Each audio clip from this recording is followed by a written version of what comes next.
Vamos seguir o programa falando do Campeonato Paulista, só que agora vamos ver a próxima rodada, né? Que já começa neste sábado, então, na tela, a 5ª rodada do Campeonato Paulista, que tem às 3 da tarde, no 1º de maio, São Bernardo e Mirassol, às 5 no Moisés Lucarelli, esse jogo que é importante para o São Paulo, que o Bernardo destacava, Ponte Preta e Noroeste. Se o Noroeste vencer a Ponte Preta, o São Paulo já passa ali aquele primeiro tempo pressionado, porque joga contra o Palmeiras. Que horas é esse jogo, hein? 5 da tarde. Bom, o Choque Rei às 6h30. Né? E já está no finalzinho do jogo, início do primeiro tempo. São Paulo, independentemente da situação política, não pode passar por isso. Não. Sabe, ter de esperar resultado de jogo com todo respeito à Ponte Preta e ao Noroeste, mas... Pô, até tá com o radinho lá ouvindo o jogo da Ponte Preta contra o Noroeste. Não, e imagina o sufoco. Tropeça, porque assim, a Ponte, você lembrou bem, vive uma crise financeira, vive uma crise administrativa. Vários jogadores saíram, vários jogadores estão em processos da justiça para conseguir liberação para deixar o clube. Ponte Preta está se desfazendo, está se esfarelando. Dificilmente vai ganhar do Noroeste. Aí eu imagino o torcedor do São Paulo, no 5º jogo da temporada, já tendo que rezar. Porque se o Noroeste vence, nem empate interessa para o São Paulo. Tem que ganhar. Não, tem que ganhar. Exatamente. E o jogo é em Barueri, manda do Palmeiras. E se não me engano, o Santos, e aí na última rodada... Primavera. O Primavera é o time novo, mas tirou Tem a pontos Ponte importantes. também. Tem a Ponte. A Tem a Ponte é o Ponte último jogo, né? É. Mas dependendo da Ponte, pode estar numa situação mais delicada ainda, né? Então... E é verdade que os jogadores não vão jogar em Barueri, os que têm contusão, Aline? Como assim? Do São Paulo? Lucas e Não, Caleri? o Caleri estava entre os relacionados, o Lucas não. O Lucas ia passar por uma decisão dele, assim, o Lucas teve um 2025 muito complicado e a lesão que ele sofre, que é a inicial de tudo, é num gramado sintético. Então, o Lucas não vai pro jogo. Então, deixa o Caleri eu aproveitar. também, né? No tapetinho lá do Mas Leão, o Caleri foi relacionado. Foi.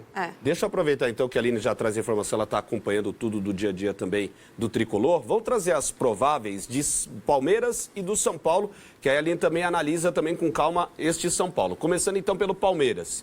Carlos Miguel, Kelvin, Gustavo Gomes, Bruno Fux e Piquerez, Luiz Pacheco e Marlon Freitas, o Alan e aí a dúvida Maurício Andreas Pereira, na frente Flaco Lopes e Vitor Roque. Quem está fora é Lucas Evangelista, né, ainda no período de recuperação de lesão, Paulinho, que a expectativa de voltar até em março, né, e o Figueiredo. Vamos trazer então na tela o São Paulo, que a Aline até já iniciou destacando, e aí eu já passo a bola também para ela falar mais desse tricolor para a gente. Rafael, Mike, Arboleda, Alan Franco e Wendel, Bobadilha, o Pablo Maia, Marcos Antônio, o Danielzinho, Luciano e Ferreira à frente, e aí como homem de referência, Tapia ou Caleri de Sox, Luan, André Silva, Rian, Francisco e Lucas. Então, de acordo com esses 11 titulares, Aline, essa é a ideia mesmo do São Paulo ou você acha que vai ter algumas mudanças? Eu tenho algumas dúvidas nessa escalação nas laterais, Mike e Wendel. E o meio de campo, sim, imagino Bobadilha, Marcos Antônio e Danielzinho. E a frente também eu imagino dessa maneira. Para mim, houve um erro de planejamento no jogo contra a Portuguesa.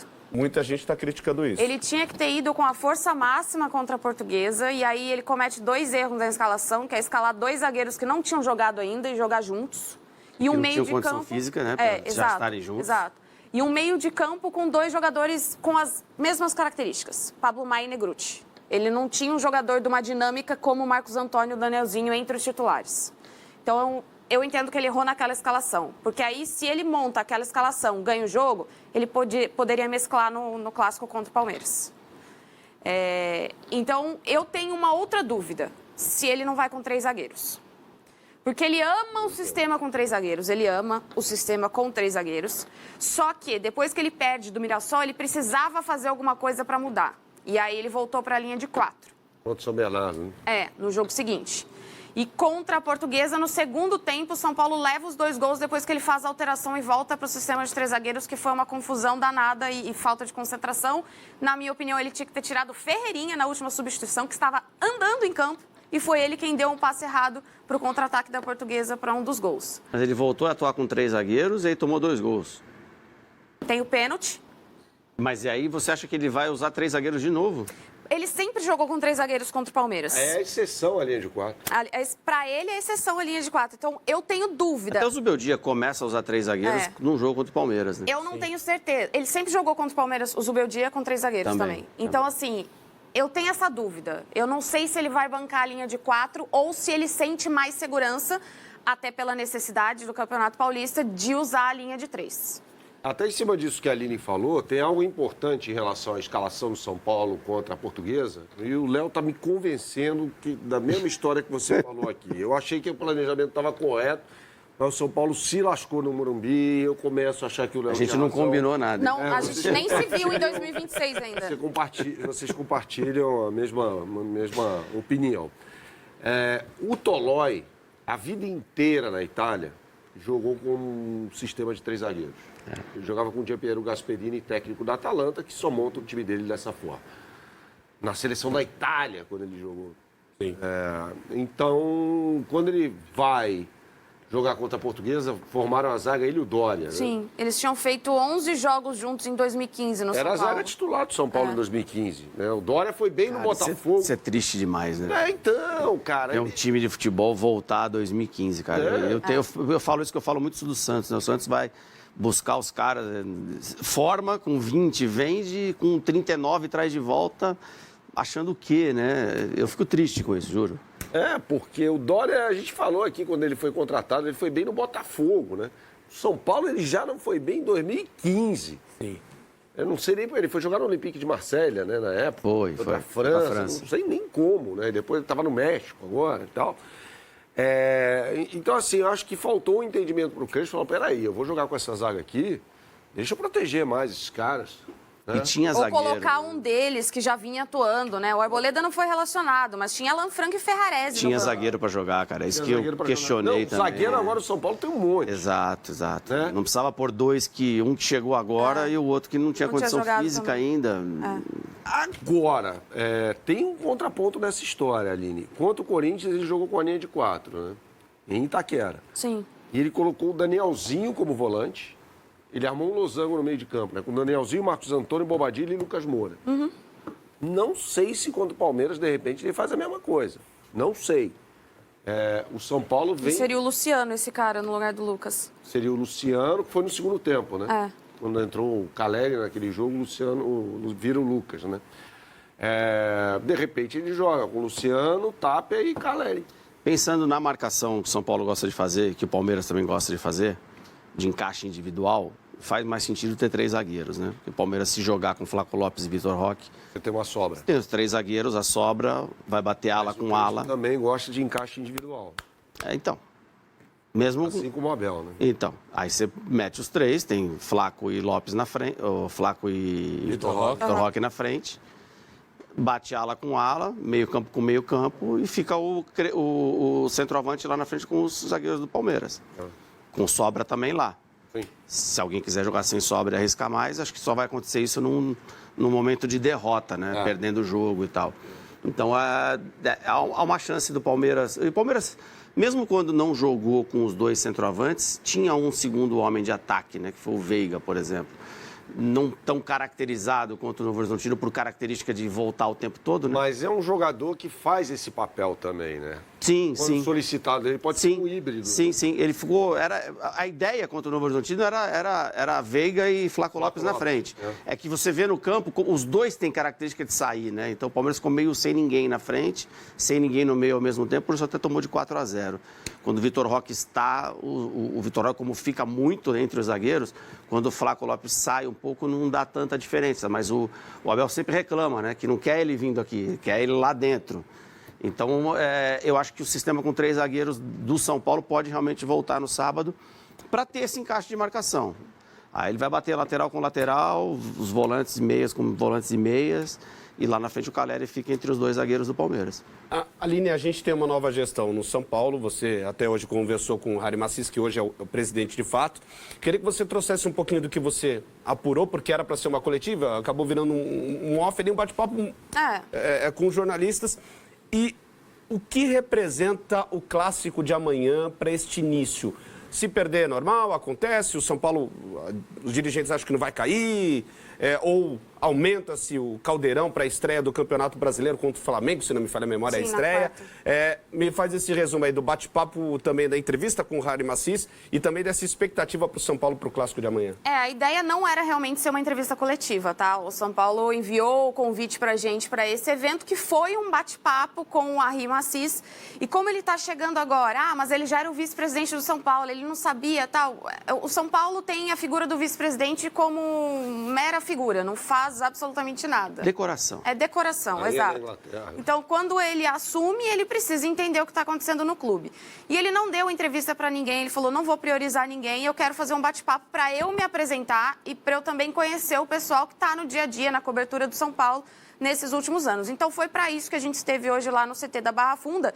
E a gente foi um bate-papo em off, então a gente não tem gravações, a gente não tem as sonoras do Hélio Assis, mas a gente pôde perguntar tudo. Todos os assuntos que a gente tinha dúvida para tirar com ele. Então, algumas coisas foram colocadas em pauta. Primeiro, a negociação do Alisson com o Corinthians está fechada. O contrato vai ser assinado a partir do momento que o Corinthians fizer o depósito de R$1 milhão à vista. Então é R$1 milhão mesmo o valor fixado. À vista. Aí, outros 500 mil que vão ser pagos no decorrer do ano até o fim de 2026. Então, se o Corinthians não fizer o pagamento da multa de R$1 milhão à vista, o contrato não vai ser assinado. Então, o São Paulo estabeleceu isso no primeiro momento.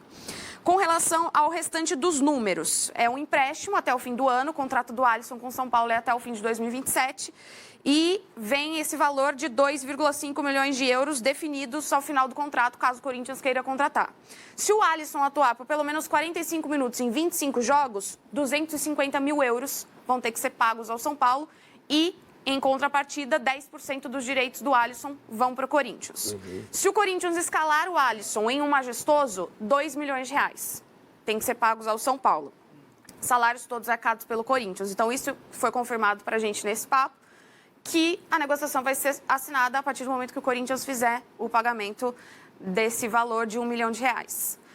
O Hélio Assis disse que ele gosta muito do Alisson e que ele queria ter tido a oportunidade de conversar com o Alisson, mas que quando ele assume a presidência, e aí a gente volta para a semana passada, então tudo ocorrendo essa semana, ele chegou já com isso mais ou menos definido. O Alisson já querendo sair, o Dorival tinha feito convite e ele não teve muito mais o que fazer nessa administração.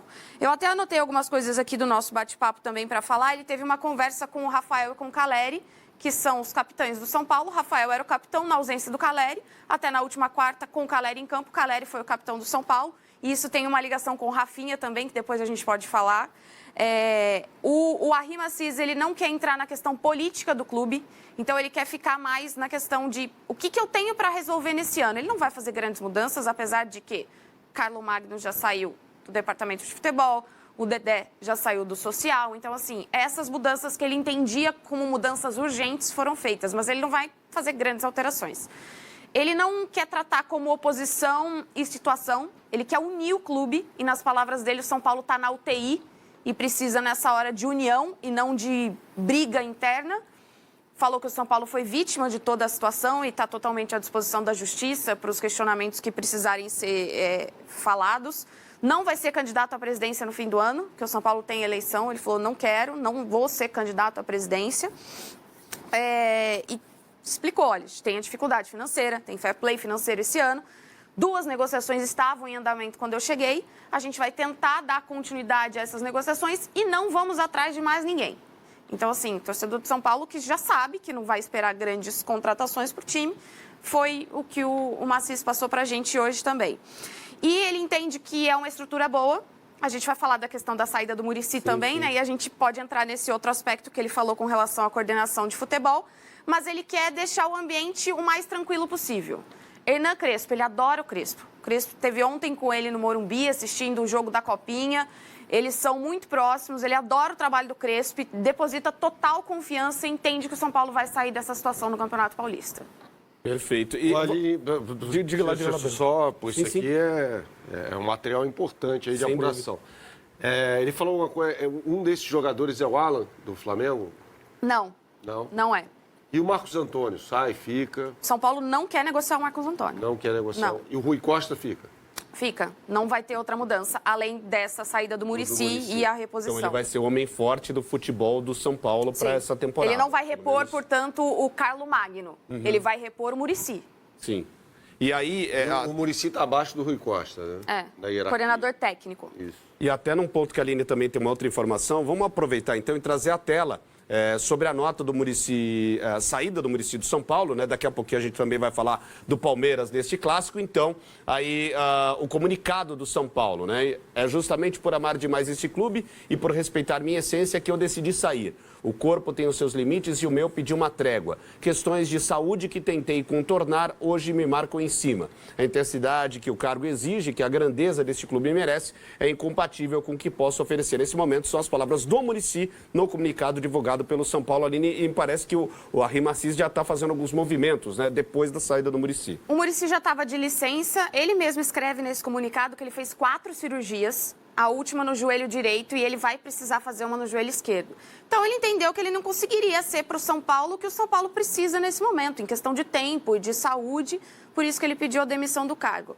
O Rafinha tem conversas encaminhadas para ocupar esse cargo. Então, é um cargo que ele faz a ligação base, jogadores, comissão técnica, diretoria.